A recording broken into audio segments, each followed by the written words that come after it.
Well, here we are. We are live today on November 28th, and I am Leah Grenier Kennedy coming to you from Stonington Public Schools. And here to present with me today is Jessica Haxey from New Haven Public Schools. So today we're going to do part 2 in our Connecticut Seal of Biliteracy webinar series. The first one was just to give the lay of the land and help everybody to understand what we had just passed and the direction of our state with regards to awarding the seal for students who arrive at intermediate, mid, or higher within our world language programs, and students who have also shown that growth with their native language as well. So today we're going to move beyond that and get into the implementation. This is year 1, and so I'm going to turn it over to Jessica to allow her to explain a little bit of where we've come from and how we're going to move from there. So without any further ado, here is Jessica Haxey. Thanks, Leah.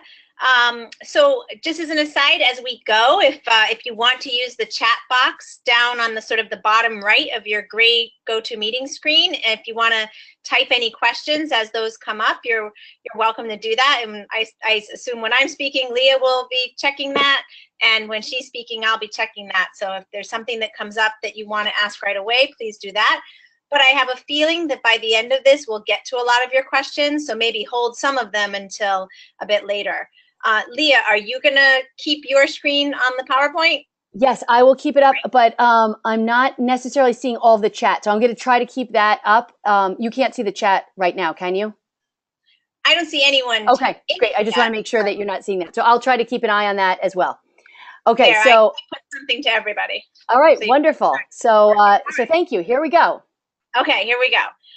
Okay, so our agenda for today is that we're going to quickly review how the seal came to be in Connecticut, just so you have background. I know a lot of us know that quite well.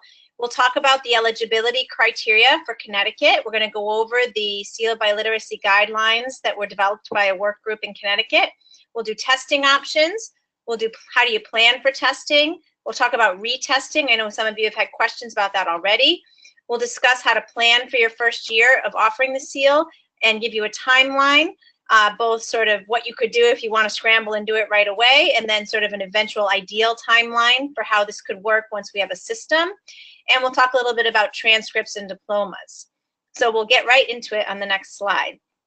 So as you might be aware, the Seal of Biliteracy is a movement that started in California, and it really has exploded in the United States now. Those of us at ACTFL last week really felt every supervisor basically from every state is talking about either how they're going to get it passed or how they're going to implement it now that it has been passed. So all of those blue states, and I think it's up to 28 as of Massachusetts last weekend, we were 27. I think all of those blue states have now passed some sort of form of legislation about the seal, and the pinks are in the early stages, and the blue, Iowa there, is under consideration. So it's almost no states left that haven't gone toward having a seal. And sealofbiliteracy.org is your resource if you want to show that map to your administrators. And then they also have sort of a quick and dirty look at what is the seal, why implement it, and who awards it. But for those of us who are just getting started in this conversation, basically it's a seal that you can put on the student's diploma or notate about on the transcript that shows that they've attained proficiency in English and one more language at least.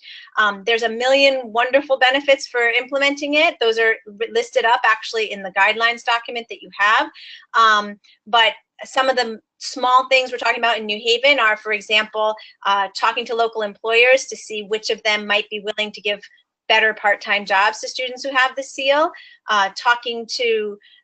making sure that students who are seniors early in their senior year know they're going to get it so they can put it on college applications, and also starting to talk to local universities about what the seal might mean to them in terms of where they would place students in their language cycle. So those are some of the to-dos also. So ours was passed on June 6th. To the right, that golden seal is what's going to be the seal in Connecticut. If you go on the Seal of Biliteracy page, you'll see other seals from other states, or if you Google it, you'll see other seals, but ours is kind of pretty. It's golden. And Leah will tell you about how we're going to distribute those actual seals. Go ahead, Leah, next slide.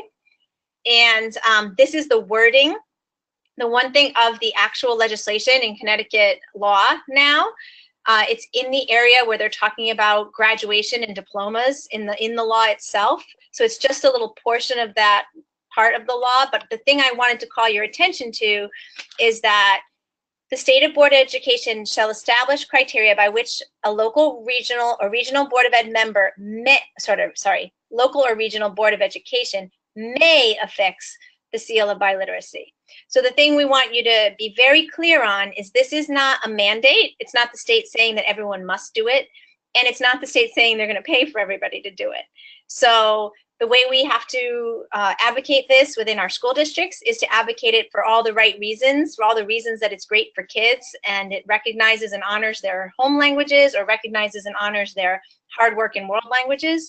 And then the cities and towns or the students themselves, as we'll talk about later, will have to sort of find the funds and find the wherewithal and the work to implement this. So this is not, the state probably in some respects feels that they're done. They've passed the law, they've given us the right to do it.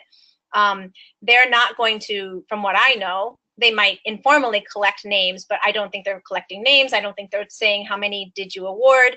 As far as we know, none of that is happening at the state level. So please don't misrepresent it to your superintendents because they could very easily check on that and tell you, no, that's just not the case. So take note of that blue note on the bottom. Okay. The state did bring together a very representative group to work on the guidelines for Connecticut. So you can see representatives from all of those groups listed were there. Some of the more interesting ones was that, of course, this is something that both EL, English learner teachers, and world language teachers are invested in, and American Sign Language was there. And it's also interesting to note that the Connecticut PTA was represented in that group, as were the main organizations, COLT being the world language side and CAPEL being the English learner side. So those are the guidelines that hopefully you received as part of Leah's original email. If not, we can get those to you right after this meeting. So this is all wording directly from those guidelines. So you don't have to memorize any of this. In fact, if you have the document in front of you, you can, and I'm going to hold it up here. So if you have this document in front of you, you can start reading along with us. So on page 2 actually is the list of the people involved in the process. And then we're going to start talking from the bottom of page 4 and then go right into page 5. So the key point about the seal itself is that it is going to completely transform language education in the United States if it hasn't transformed already. So as many of you know, we've moved a lot closer to proficiency-based language instruction, where it's about what students can do with the language versus lists of grammar or lists of random vocabulary. It's really about what can you do when you're speaking, listening, reading, and writing in the language. And so the measures are proficiency-based measures for world languages, and those measures, that assessment is what's going to give us the data to really start to change the way teachers think about instruction. So that's why I really like this quote from the first page. Eligibility. So 2 areas that we need to make sure. It says in English and one other language. The English eligibility, okay, there we go. The English eligibility requirement is just that they complete their English language arts classes for graduation. We had long discussions at the guidelines meetings about whether there should be an SAT measure of English, whether there should be a LAS links, for those of you familiar with English learner testing measure, and those have not been adopted. So as long as the kids take 4 years of English in high school, and that can actually be like sheltered instruction English classes as well, then that's all they need for their English requirement for the seal. Now, we just had a meeting with my supervisors here in New Haven, and immediately people are like, well, we should make our own standard for the, that's really not the spirit of it, right? So the state really wants it to be that as long as they complete those requirements, that's enough for this particular award. Number 2, now this is the part that interests us a lot, I'm sure. Students must meet what is essentially intermediate mid in a range of potential tests and on the actual proficiency scale. And the other key point is to look at the yellow highlighted section. Those tests must occur in grade 10 or later. Now that might not seem like a big deal to you guys, but I have some principals, for example, and some of you might have this, where you have dual language schools that end in 8th grade and the kids are at a very high level and they want to test the kids and say, you're SEAL ready. And that actually is not going to be accepted.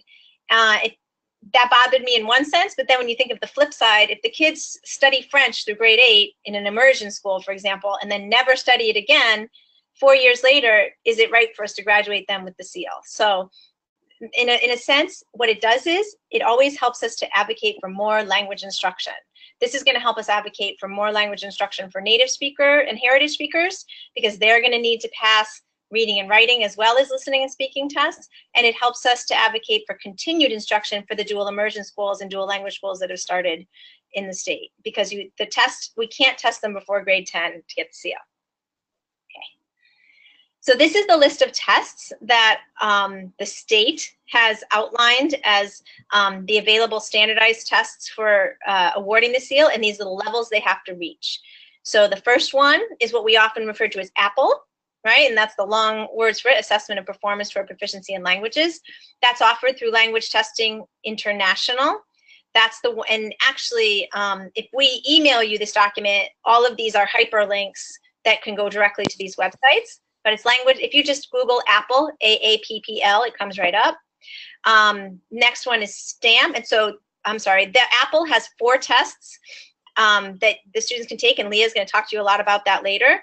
The STAMP also, does STAMP have 4, Leah, or do they do it in 3? 4. 4, right? So both of those are the ones that almost everybody's talking about because they're the most cost effective, which I'll show you on the next slide. The actual OPI, of course, works, and we all know about that, and we know how much it costs. We'll show you in the next slide.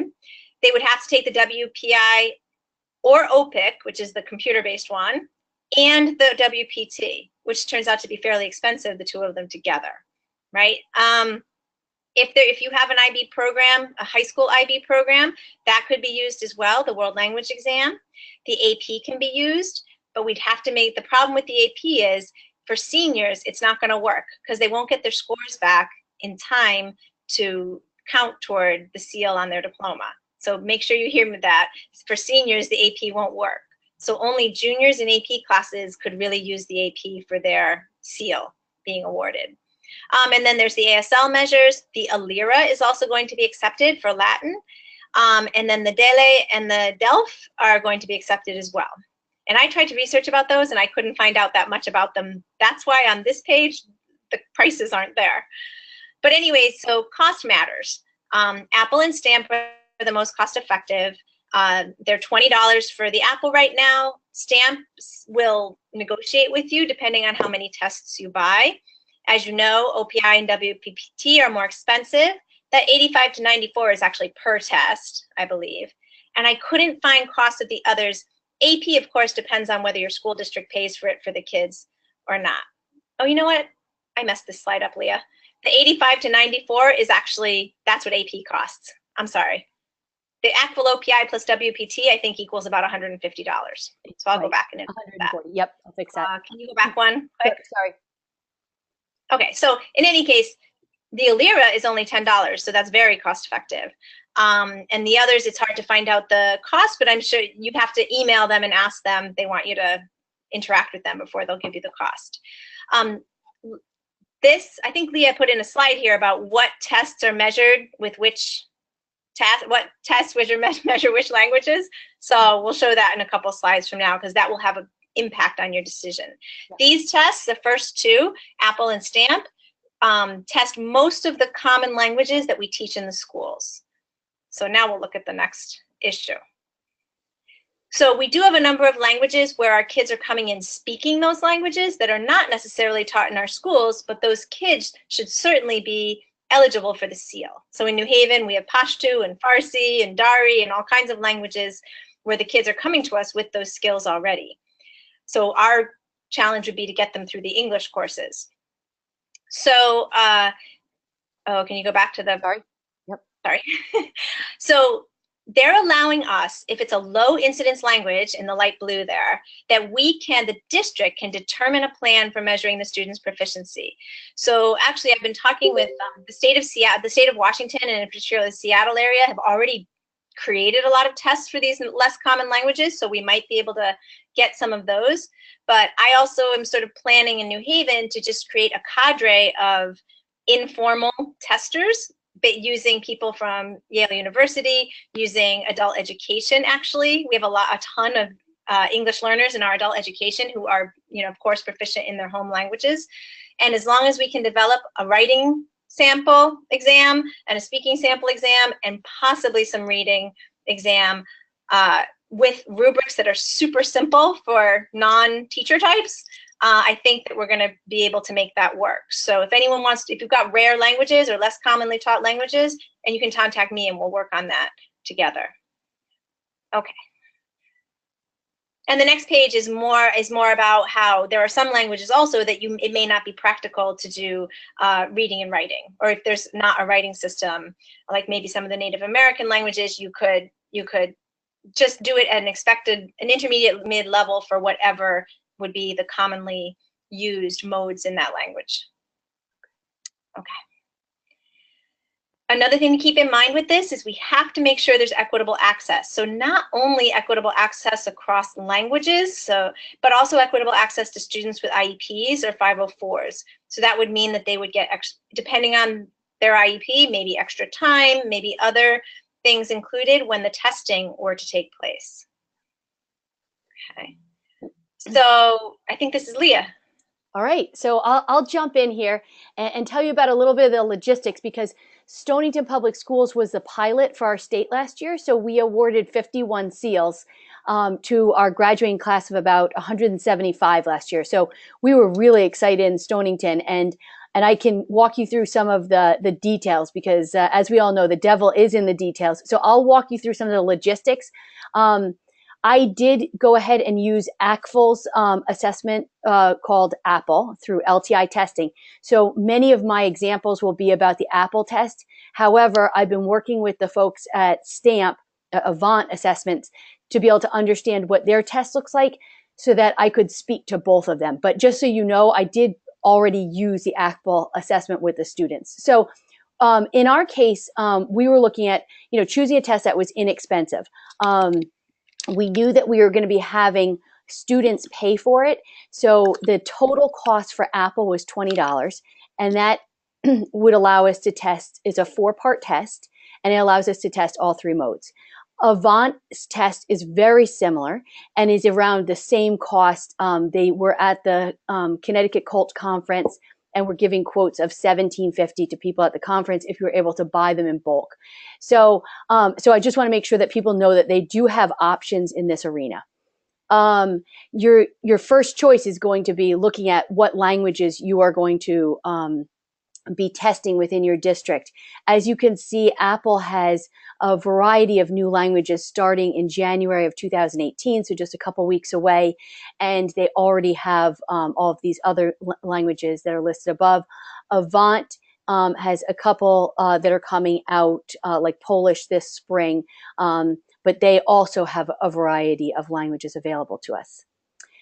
So the first year, if you're just looking at this for this year and trying to get through, and I've already had email conversations and face-to-face conversations with some of you on the call today, your real focus is how do you help the seniors for this year? I wouldn't try to bite off too much. As the pilot last year, we were really trying to make sure we could get it all on the transcripts and award it to the seniors. That was our main focus. If we had more time, we would get into the juniors, and we did find that we were able to work with the juniors.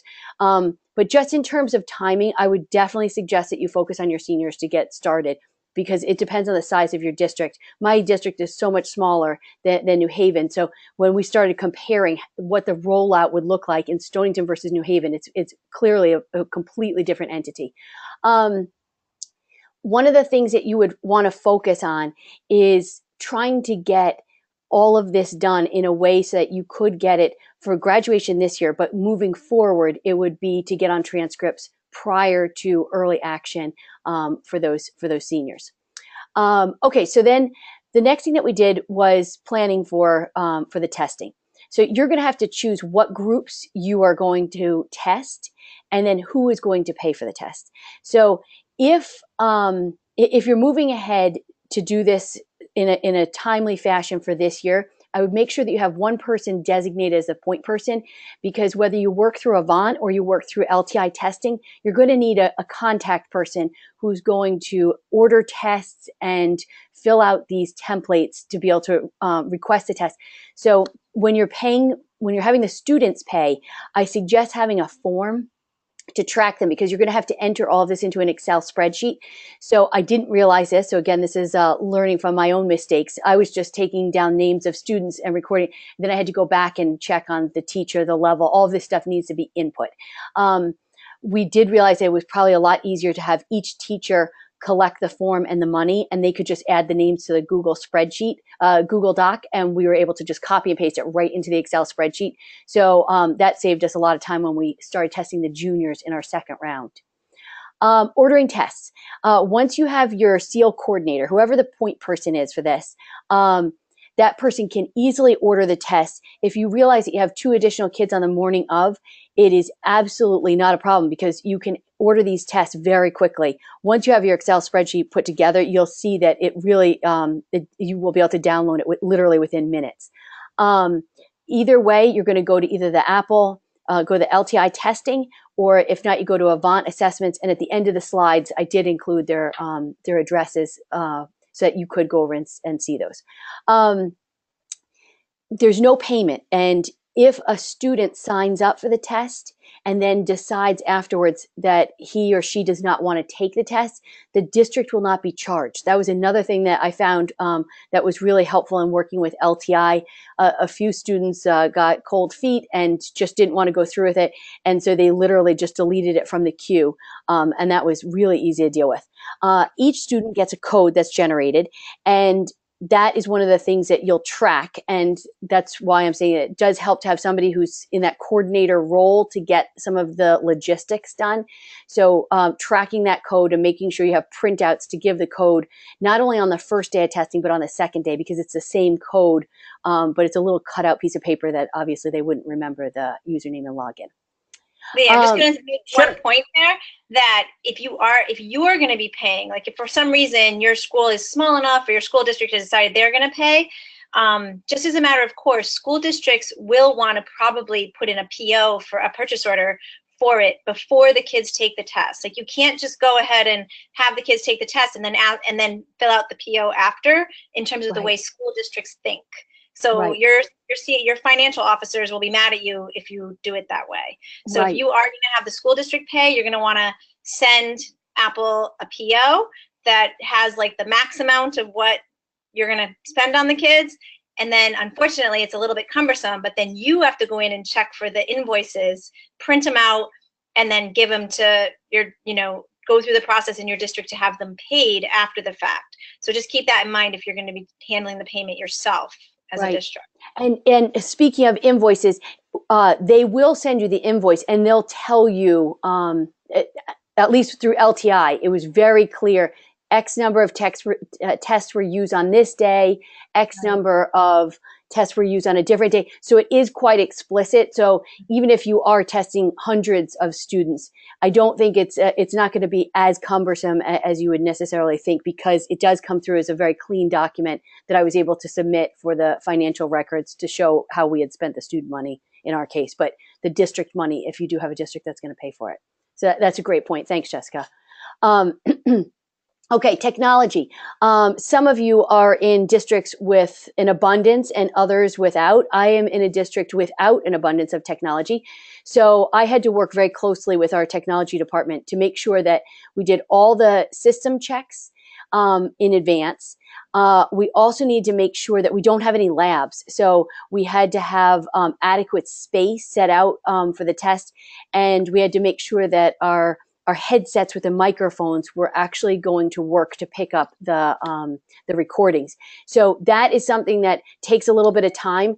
I would definitely suggest that when you do your demo with the students, do it on the exact same machines that you're going to be doing it on for the day of the testing, just to make sure that you work out any of the kinks. Sometimes certain browsers work, certain ones didn't. I found that it was much easier to use our old Apple laptops from 2003 than to use our Chromebooks. So testing all of that out in advance, I think will make the day go much more smoothly.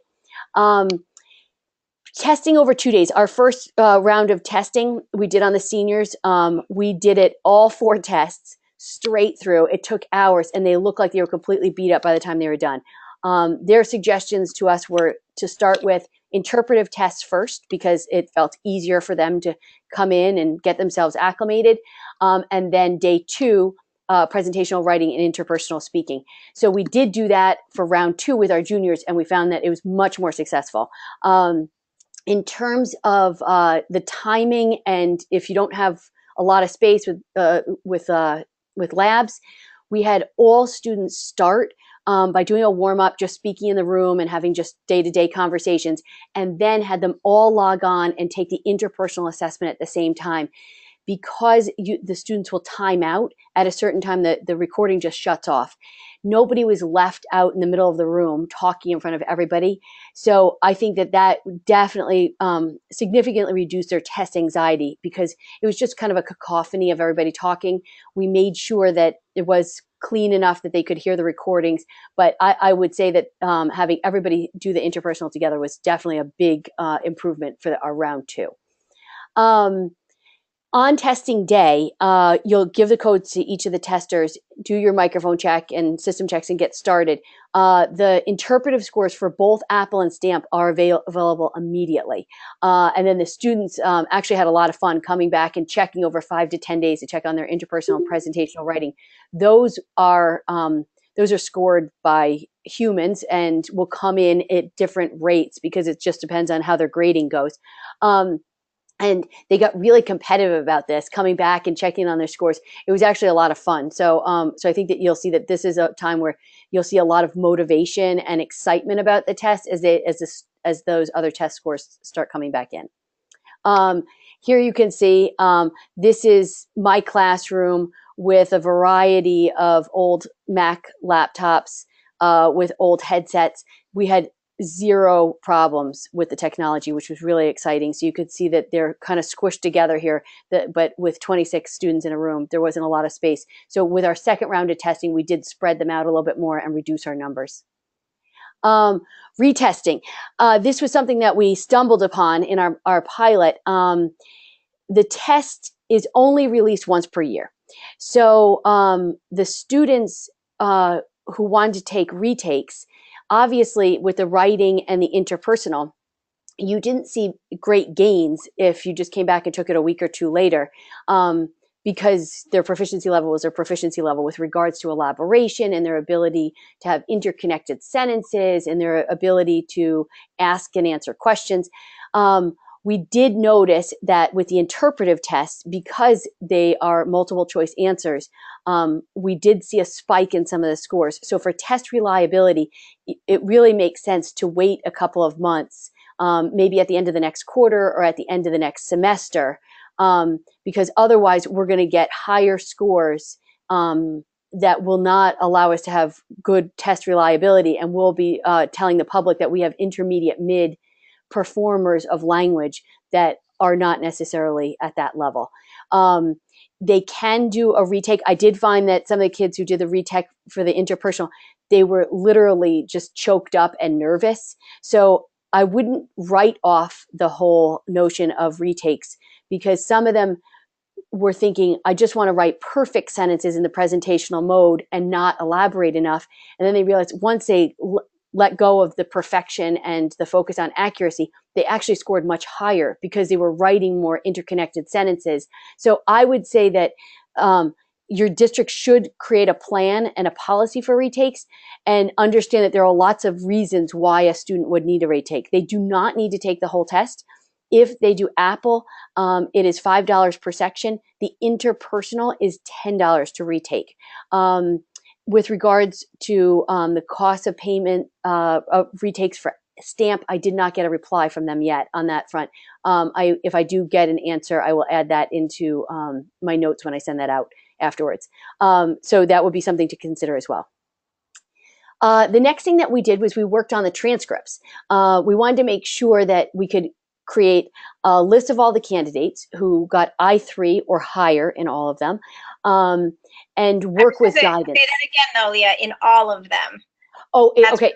all 4 tests. So in other words, you can't have an average. So yes, thank you for addressing that. It must be I3 or higher. Now, if you're testing seniors, there should be a couple advanced in there as well. So most students did not have the same score all the way across. But even if they have 2 of the tests come in at advanced and 1 at I2 and 1 at I3, they cannot get the seal of biliteracy. So it must be I3, intermediate 3 or higher in all 4 of the tests.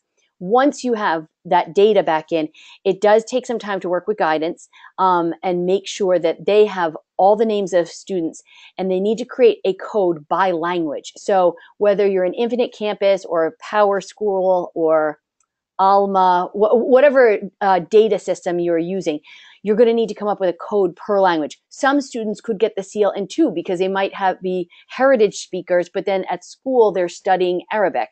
So the code would have to be created in PowerSchool or your student data system, designated by course, by language. The other thing that we realized is that when I first started working with the transcripts, it was being buried as just a simple course, and we had to work to have it set apart and have it stand out a bit, so it wasn't just buried in with, one home ec class at the bottom of the list of the transcript. So if you can get all of this in, now this is looking down the line to next year, having it in the Power School or Student Information System prior to November 1st, many students actually included it in their essay for college applications, or they mentioned it in some way as an accomplishment that was put into their resume in Naviance or otherwise. So moving forward, I would say that if you could do it prior to that, that would be wonderful. Now, another part for graduation was looking at the diplomas. We are going to have a small golden adhesive seal like the Connecticut seal that you see down below that can be affixed to the actual diploma. Diplomas are small in size, and typically the real estate is at a high premium. So this will be a very small stamp in the sense of like a National Honor Society seal that could be affixed to it. I would also suggest, as they've done in other states, adding some sort of symbol in your graduation flyer. So in other words, if they had National Honor Society or if they're going to the military, a lot of times districts will add a small symbol. So some sort of symbol that you would like to use to recognize all the students who have attained the seal of biliteracy. So really it is important to recognize what Jessica said earlier, that it's not officially awarded until graduation because the student must meet all ELA graduation requirements, which you don't know until senior year, in addition to meeting I3 or higher in all 4 of the tests for the interpretive modes, presentational and interpersonal. So, so looking towards planning for your first year, what we are hoping to do is just kind of give you a sense of a timeline, some of the things that you would want to think about for this year versus for the years coming up. Getting a committee together will be really important. This is definitely a pretty good sized task to take on. And so if you could get some of the teachers on board, guidance counselor who can help with transcripts, also administration, parents have been extremely excited about this. Not that you will need them specifically for the testing front, but to get the word out about the importance of this and to continue to support the language instruction.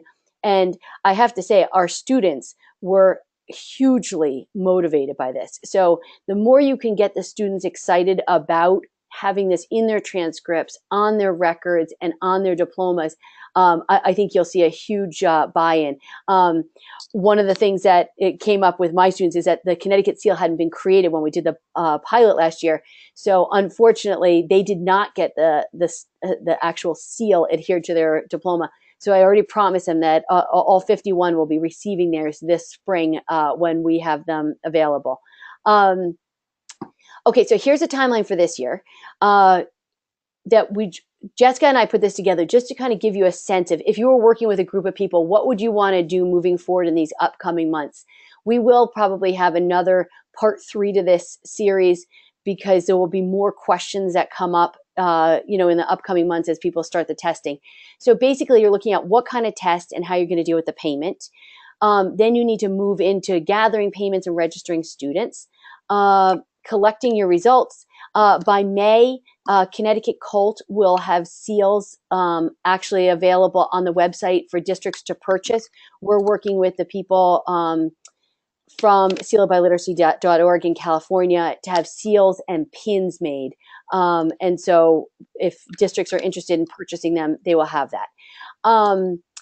We talked about graduating seniors and adhering to the diploma, and then moving ahead to advertise for your juniors if you can't get any of your juniors in this year. Moving forward, though, it would be much better to see if you could test your juniors in, say, March. If you could do it in March, you'd have plenty of time to be able to work with guidance, get all the information into the transcripts. That takes a little bit longer than you would think. In our district, we have decided that we're going to fold in 2 days of testing for all juniors in with our AP testing. The schedule is disruptive for about 2 weeks with all those different AP tests, but certain days that AP tests are given, we don't offer that course. So on the days where they're missing, where we don't have an AP course and testing available in our high school, we're going to swap that for our Apple testing. So that is one way that you could consider it. If you could get it done in March, it would make it easier. But I would say that capturing the data in the spring of junior year will make life much easier moving forward with starting with the class of 2019. And just to chime in here, Leah, while Yep. you were talking, we had another question about the retakes. And as you can see, so if you're able to do the March testing, or even if you're able to do the May testing, if you do allow retakes, say at the end of September, or sometime probably the end of September, quite a bit of time has passed. Summer has passed. So even though, yes, the prompts will be the same for interpersonal, chances are like they'll show either some progress or they'll have forgotten the specifics of the prompts. Right. And, that brings up an excellent point as well, because Apple tests the new model, I believe, comes out in March. So if you tested before the old model disappeared and then retested in the spring, that could be something that I could research and get back to people, because if you could capture the data from test one and then know that you're going to retest again, say at the end of the year, it would be a whole different test, which would really take care of the whole validity issue, because we certainly don't want to undermine ourselves by putting students forward that have not met that intermediate, mid, or higher. I think the key, like Leah said a couple of times now, is just making sure you have the date. If you really care about your juniors using it on their transcripts, know that by the end of October, you really need to have them be able to know that if they complete their English graduation requirements, they're going to get it. So you want whatever testing, whenever you do it, January, February, March, April, May, in the spring of their junior year, then when they become seniors, then by then they'll have had their chance to retake in September, if you want to do it that way. And the other reason that we like the juniors is because senior year often becomes a year where we lose students due to the fact that there are so many singletons offered and needed by those seniors based on their major or their anticipated major. So I think if there's a way that we can capture more students in our junior year, if you go somewhere in the earlier spring, like March, to do the first test, or even February with the current model, then you could retest in May or June in order to capture some of those juniors that we may lose before they go into senior year. We did test some seniors that, we had a conflict with an AP Gov class, and so we lost some of the students that they needed that class, and so they had to choose between Spanish, ECE, or that other AP class, and those students were pretty reluctant to take a test at the end of October when they had not been in a language classroom since the previous June. So there should be something to be said about trying to get it when they're actually in the midst of taking the class, to make sure that we make them feel comfortable with the test as well. Right. So that would mean, like you're saying, March or February or March is the initial junior test, and then May be the second test for juniors. Yep. And then you're done, type thing. Right. And then, but I think one of the other things, I know we're going to go to questions here in just a couple minutes. I want to make sure that people realize that as a district, one of the most important things that we need to be focusing on right now is that we're all making this shift to teaching for proficiency, as Jessica said at the beginning of the webinar. Because if we are not changing our paradigm, we are not setting our students up for success in a proficiency situation. So to that end, if you don't know him, he would be a wonderful person to get to know. Greg Duncan from Atlanta, Georgia, will be coming up to be with us on June 20th and 21st. He will be here for 2 days, and he is one of the wonderful gurus in our field who can teach us about teaching towards proficiency. And he teaches in a way that is really open to questioning and allowing us to improve our practice. So keep an eye out for information about this Summer Institute. There are some planning resources here for you. This live recording will be uploaded as a video to CTLILL. Our first webinar is up there. So if you didn't get to see that and want to see a little bit more of the background, you could check that out. CTLILL has a ton of information if you need to work with your stakeholders in your district. Language testing, LTI, is where you could get the Apple, OPIC, or WPT. And then Avant assessment is where you get STAMP. So these are all going to be links that I will send you in the attached presentation. But I'd like to make sure I turn on, unmute everybody Beth, here. Are you taking questions? Beth asked over the chat, what if we have any idea yet how much the little seal, I assume, Beth, you mean the little adhesive seal, how much we think those will cost? Probably very little, right? It will be quite affordable. It's like a sticker. So we don't have that yet. We're in the process of making that. We just want to make sure that I unmute everybody. I would expect like the $3 range would be my first thought. Right. So we're going to go to questions now. So I have just unmuted everybody here. So feel free to jump in and let us know if you have a question. Hi, this is Rita. I just wanted to say that you guys, this was an extremely clear and well presented webinar. Thank you. Aw, thanks, Rita.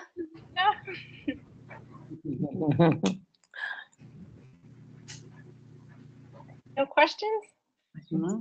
Those of you who need the state document, I put my email in the chat box. I can send it to you. We have it on the website. We don't have it up there. I think we were waiting until the state finalized it. But the guidelines document, we'll get that on the COLT website as well. Yeah, I'll add that to the site. Yeah, that's a great idea. Thank you.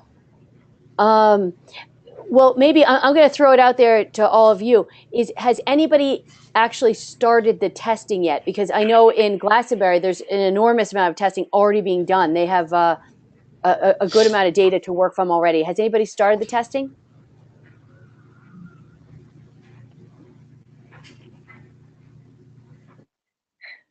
Crickets. Yeah. No.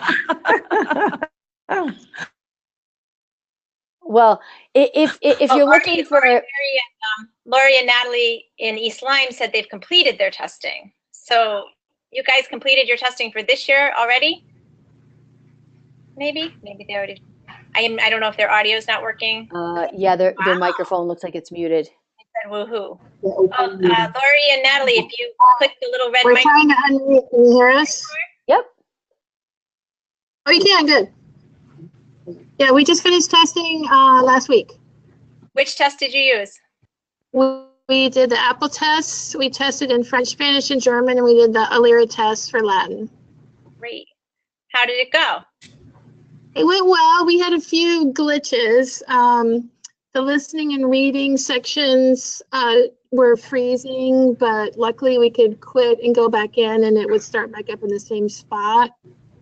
We did realize in the writing test that if you skipped a task to go to the next one, you couldn't go back. So Right. that messed up a few kids. Right. I think only one kid had her speaking freeze, and when she went back in, something was messed up, so her speaking didn't come out the way she expected it to. Laura, you bring up a really good point. I spoke with the people at LTI because I had students who were really upset. I'm happy you brought that up, that by accident they advanced too quickly and missed one. The reason for having multiple tasks under each of the tests is for them to be able to have a preponderance of evidence showing that they have met intermediate, mid, or higher in order to give credit. So if they miss one, it is not the end of the world because they will find the evidence in the next one. And really, one of the other things I realized was elaboration is one of the most important things. So for some of my perfectionists, they took hours because the writing, for example, is not timed. And so they were writing these mini epic novels, to be able to show, all the different aspects of the topic to the audience. Yeah, that's what happened with us too. We had some kids who, one kid took almost 2 hours in the writing. We thought we were going to die. We took 3 full 85-minute class periods to do the 4 tests. And yeah, it was about the same. I impulsively let one kid retake a week later, and he went from I2 to I4 in the speaking, and I'm not really sure what that means. Well, the topics did not change, which is why it gets into validity. Yes. I know. And with regards to STAMP versus Apple, STAMP has 30 questions in the interpretive mode, whereas Apple only has 10. So it is important that we do not, and of course, I did not realize this, so we did see some gains in students that should not have had those kind of gains on any other given day. But because they only had 10 questions, it was easy enough for them to remember and be able to. So I think forcing them to wait the semester or wait until it's, do the first version and then the second version of the test really would allow us to have much more valid scores. It's probably a super crazy idea, but if you had a very small school district, you could think about doing Apple once and then STAMP for the retake or something like that too, I suppose. If you, I think probably learning how to run the tests, but yeah, I think probably if we do decide to do the retakes, and some of us are thinking we shouldn't have retakes because it's a proficiency test, so it's like the AP test. You don't get to retake the AP test. Well, the only problem with that is that we're not doing lots of simulations on this front, and some of the kids really do just choke up. So if we were doing lots of simulations with this same, in a formative way, then I would say, okay, great. Well, then on the summative, you shouldn't need to have another opportunity. I had one girl, I'm convinced that she whispered, and you really could not. I don't think that there was enough evidence. It was scorable, but I would say it was barely scorable because she was more timid. Yet her proficiency level was certainly there. So I'd be hesitant to have an absolute no retake policy unless you wanted to just say no retakes on the same version of the test.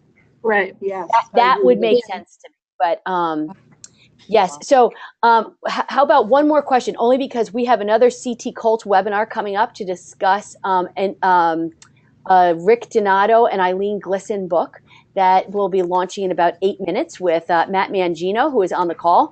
So in an effort to streamline this and let him start his next call, are there any closing comments or questions that anybody wanted to get out there? Thank you.